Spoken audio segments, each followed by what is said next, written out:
പെണ്ണെ നീ എന്നെ മറന്നില്ലേ, എന്നെ മറക്കാൻ നിനക്കുപാടെ മനസ്സ് വന്നില്ലേ, ആ പെണ്ണെ മനസ്സ് വന്നില്ലേ. മഹാരാജ കോളേജിൽ നിയാജം വന്നപ്പോൾ, മഹാരാജ കോളേജിൽ നിയാജം വന്നപ്പോൾ. ഈ പാട്ട് നിങ്ങൾ ഓർക്കുന്നുണ്ടോ? ഈ പാട്ട് പാടിയ ചെറുപ്പക്കാരനെ നിങ്ങൾ ഓർക്കുന്നുണ്ടോ? ഇടുക്കിയിൽ വട്ടവട എന്ന് പറയുന്ന സ്ഥലം നിങ്ങളുടെ ഓർമ്മയിലുണ്ടോ? അവിടെ ഭൂപതി എന്ന് പറയുന്ന ഒരു സാധു സ്ത്രീയെ നിങ്ങൾ മറന്നുപോയില്ലേ? ഭൂപതി എന്ന് പറയുന്ന ആ സാധു സ്ത്രീയെ മറന്നാലും നാൻ പെറ്റ മകനെ എന്ന അവരുടെ അലമുറ ഇപ്പോഴും നമ്മുടെയൊക്കെ ഹൃദയത്തിൽ ഇങ്ങനെ വിറങ്ങലിച്ച് ഓർമ്മയായിട്ട് അവശേഷിക്കുന്നില്ലേ? മഹാരാജാസ് കോളേജിൽ SFIയുടെ പ്രവർത്തകനായിരുന്ന അഭിമന്യുവിൻ്റെ അമ്മ. അഭിമന്യുവിൻ്റെ അമ്മ ഇത്തവണയും പോളിംഗ് ബൂത്തിൽ പോയി ക്യൂ നിന്ന് വോട്ട് ചെയ്യും. ആ വോട്ട് ചെയ്യുന്നത് ഇടതുപക്ഷത്തിന് തന്നെ ആയിരിക്കുമെന്നുള്ള കാര്യത്തിലൊന്നും എനിക്ക് തർക്കമില്ല. പക്ഷേ ഇത്തവണ വോട്ട് ചെയ്യുമ്പോൾ വല്ലാതെ കുറ്റബോധത്തോടു കൂടിയിട്ടായിരിക്കും ആ അമ്മ വോട്ട് ചെയ്യുക. അഭിമന്യുവിനെയൊക്കെ നിങ്ങൾ എന്നേ മറന്നുപോയി. മഹാരാജാസിൽ SFIയുടെ സംഘടനാ പ്രവർത്തകനായതിന്റെ പേരിൽ SDPIക്കാരാൽ കൊല്ലപ്പെട്ട, നിങ്ങൾ കേരളത്തിലെ ചുമരുകളായ ചുമരുകളിൽ മുഴുവൻ വർഗീയത തുലയട്ടെ എന്ന മുദ്രാവാക്യം എഴുതി വെച്ച ആ സംഭവങ്ങളെല്ലാം നിങ്ങൾ മറന്നുപോയിട്ടുണ്ടാകും.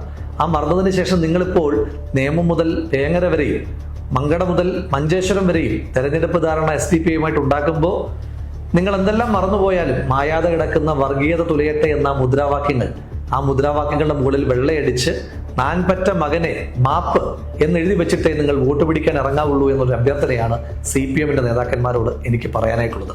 അഭിമന്യു കൊല്ലപ്പെട്ട് വർഷം 2 തികയുന്നതിന് മുൻപ് അഭിമന്യു കൊലക്കേസിലെ 4ാം പ്രതിയായ അമാൻ ഫറൂഖി എന്ന SDPI പ്രവർത്തകന്റെ പഞ്ചായത്തായ കോട്ടാങ്ങലിൽ തന്നെ CPMും SDPIയുമായി ചേർന്ന് പഞ്ചായത്ത് ഭരിച്ച ആളുകൾക്ക് കേരളം മുഴുവൻ ആ സഖ്യം മുന്നോട്ട് കൊണ്ടുപോകുന്നതിനകത്ത് പ്രത്യേകിച്ച് മനസാക്ഷിക്കുത്തൊന്നുമില്ല. ആ മനസാക്ഷിക്കുത്തൊന്നും മറയ്ക്കാൻ കേരളത്തിന്റെ മുഖ്യമന്ത്രി ശ്രീ വിജയൻ ഇന്ന് പറഞ്ഞത് പാലക്കാട് നിങ്ങളൊക്കെ ചങ്ങായിമാരായിരുന്നില്ലേ എന്ന്. പാലക്കാടിനെ പറ്റി പറയുമ്പോൾ പാലക്കാട് ആ ഉപതെരഞ്ഞെടുപ്പിൽ മത്സരിച്ച് പാലക്കാടിന്റെ ചരിത്രത്തിലെ ഏറ്റവും വലിയ ഭൂരിപക്ഷമായ 18,840 വോട്ടുകൾക്ക് വിജയിച്ച ആള് ഞാനാണ്. ശ്രീ വിജയനോടും വിജയനെ പിന്തുണയ്ക്കുന്ന സേനയോടും ഞാൻ വെല്ലുവിളിച്ചുകൊണ്ട് ചോദിക്കുന്നു, SDPIയുടെ വോട്ട് എനിക്ക് വേണമെന്ന് പറയുന്ന ഒരൊറ്റ വീഡിയോ, ഏതെങ്കിലും ഒരു ബൈറ്റ് നിങ്ങൾക്ക് കാണിച്ചു തരാനുണ്ടോ? ഇന്നിപ്പോ ശിവൻകുട്ടിയെ പറ്റി SDPI നേതാക്കന്മാർ പറഞ്ഞത് ശിവൻകുട്ടി വോട്ട് ചോദിച്ചു എന്നാ. പാലക്കാട് അടക്കമുള്ള ഏതെങ്കിലും ഒരു SDPI നേതാവിനോട് ഞാൻ അവരോട് വോട്ട് ആവശ്യപ്പെട്ടതിന്റെ ഏതെങ്കിലും തരത്തിലുള്ള ഒരു തെളിവ്, അത് ഡിജിറ്റൽ എവിഡൻസോ ഫിസിക്കൽ എവിഡൻസോ എന്തെങ്കിലും ഒരു തെളിവ് തരത്താൻ നിങ്ങൾക്ക് കഴിയുമോ? ഇല്ല. എന്നോട് SDPIയുടെ വോട്ട് വേണമോ എന്ന് ചോദിച്ചപ്പോൾ ഞാൻ പറഞ്ഞത് SDPIയിൽ മാത്രം എന്തിനാണ് ലിമിറ്റ് ചെയ്യുന്നത്?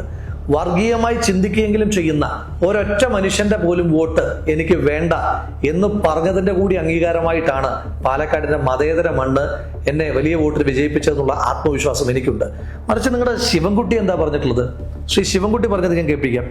തെരഞ്ഞെടുപ്പിൽ ആദ്യം ഇറക്കുന്ന അഭ്യർത്ഥനയാണല്ലോ സ്ഥാനാർത്ഥിയുടെ അഭ്യർത്ഥന പറയാൻ പറ്റുമോ? ഇന്ന ആൾക്കാർ മാത്രം വോട്ട് ചെയ്താൽ ബാക്കിയുള്ളവർ വോട്ട് ചെയ്യണ്ടെന്ന് പറയാൻ പറ്റും? കേട്ടല്ലോ, അഭ്യർത്ഥനയിൽ പറയാൻ കഴിയുമോ ഇന്ന ആളുകളുടെ വോട്ട് വേണ്ട, ഇന്ന ആളുകളുടെ വോട്ട് മതിയെന്ന്? ഞങ്ങൾക്ക് പറയാൻ കഴിയും, വർഗീയമായി ചിന്തിക്കുന്ന ഒരാളുടെയും വോട്ട് വേണ്ട. ശിവൻകുട്ടിക്ക് മാത്രമല്ല SDPI വോട്ടുകളോട് അസ്പർശ്യതയില്ലാത്തത്. CPMന്റെ വളരെ മുതിർന്ന നേതാവും അവരുടെ കേന്ദ്ര കമ്മിറ്റി അംഗവും ആലപ്പുഴ ജില്ലയിലെ എല്ലാ സീറ്റുകളുടെ ചുമതലയും ഏൽപ്പിച്ചിരിക്കുന്ന ശ്രീ തോമസ് ഐസക്, അദ്ദേഹം പറഞ്ഞ വാക്കുകൾ നമുക്ക് കേൾക്കാം. അതിനെ ആർക്ക് വേണമെങ്കിൽ പിന്താങ്ങിയാലും ഞങ്ങൾ ആ വോട്ട് വേണ്ടെന്ന് പറയത്തില്ല.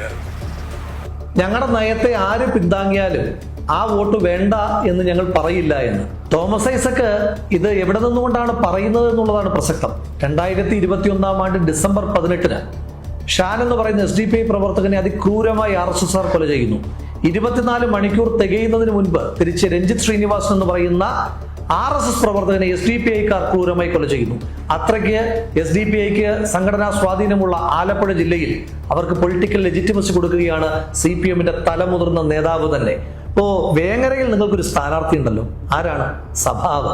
ആരാണ് ഈ സഭാവ്? 2021 തെരഞ്ഞെടുപ്പിൽ ശ്രീ PK കുഞ്ഞാലിക്കുട്ടി സാഹിബ് UDFന് വേണ്ടി മത്സരിച്ചപ്പോൾ അവിടെ SDPIയുടെ സ്ഥാനാർത്ഥിയായി മത്സരിച്ച സഭാവാണ് ഇത്തവണത്തെ LDFന്റെ സ്ഥാനാർത്ഥി. അങ്ങനെ മത്സരിക്കുന്ന ആ വേങ്ങരയിൽ ശ്രീ KM ഷാജി പറഞ്ഞിട്ടുണ്ട്, SDPIയുടെ വോട്ട് വാങ്ങിയിട്ടുള്ള ഒരു ജയവും എനിക്ക് വേണ്ട എന്ന്. മഞ്ചേശ്വരത്ത് എന്താ പ്രശ്നം? മഞ്ചേശ്വരത്ത് SDPIയുടെ നേതാക്കന്മാർ പറഞ്ഞത് കഴിഞ്ഞ ത്രിതല പഞ്ചായത്ത് തെരഞ്ഞെടുപ്പിൽ ഞങ്ങളുടെ സ്ഥാനാർത്ഥികളെ UDF തെരഞ്ഞുപിടിച്ച് പരാജയപ്പെടുത്തി, അതുകൊണ്ട് UDFനെ പരാജയപ്പെടുത്തുമെന്നാണ്. അവിടെ UDFും BJPയും തമ്മിൽ മത്സരിക്കുമ്പോൾ പോലും UDF വേണ്ട എന്ന് തീരുമാനിക്കുകയാണ് SDPI. നേമത്ത് നിങ്ങളെ പിന്തുണയ്ക്കുകയാണ് SDPI. ഒന്ന് ഓർത്തു നോക്കൂ, കേരളത്തിൽ ഇടതുപക്ഷ ജനാധിപത്യ മുന്നണിക്കകത്ത് CPM കഴിഞ്ഞാൽ ഏറ്റവും അധികം സീറ്റുകൾ പിന്തുണയ്ക്കുന്ന CPI-യേക്കാൾ വലിയ ഘടകകക്ഷിയായി SDPI മാറിയിട്ടുണ്ട്. ആലപ്പുഴ ജില്ലയിലെ സീറ്റുകൾ, നേമം മുതൽ മഞ്ചേശ്വരം വരെയുള്ള മറ്റ് സീറ്റുകൾ, അങ്ങനെ നോക്കുമ്പോൾ CPI-യേക്കാൾ വലിയ ഇടതുപക്ഷത്തിന്റെ വോട്ട് ബാങ്ക് ആയിട്ടുള്ള ഘടകകക്ഷി SDPI ആണ്. ആ SDPI-യും RSS-നെയും എല്ലാം ചേർത്ത് പിടിച്ചുകൊണ്ട് എങ്ങനെയും ഒരു സർക്കാർ ഉണ്ടാക്കാൻ പറ്റുമോ എന്നുള്ള ശ്രമമാണ് പിണറായി വിജയന്റെ നേതൃത്വത്തിൽ നടത്തിക്കൊണ്ടിരിക്കുന്നത്. നിങ്ങൾ എന്തെല്ലാം മറന്നാലും എന്തെല്ലാം മായ്ക്കുവാൻ ശ്രമിച്ചാലും, ഞാൻ നേരത്തെ സൂചിപ്പിച്ചതുപോലെ വർഗീയത തുലയട്ടെ എന്ന ചുവരെഴുത്തുകൾ ഇപ്പോഴും കേരളത്തിന്റെ പലയിടത്തായിട്ട് കിടപ്പുണ്ട്. അത് കണ്ട മനുഷ്യർ, അഭിമന്യുവിനെ കണ്ട മനുഷ്യർ ഈ തെരഞ്ഞെടുപ്പിൽ നിങ്ങളെ തോൽപ്പിക്കുക തന്നെ ചെയ്യും. RSS-ഉമായിട്ടുള്ള നിങ്ങളുടെ ചങ്ങാത്തത്തെ പറ്റി നമുക്ക് ഉടനെ തന്നെ സംസാരിക്കാം. അപ്പൊ ഇനിയുള്ള ദിവസങ്ങളിലും നമ്മളിങ്ങനെ സംസാരിച്ചുകൊണ്ട് തന്നെ മുന്നോട്ട് പോകാൻ തന്നെയാണ് തീരുമാനം.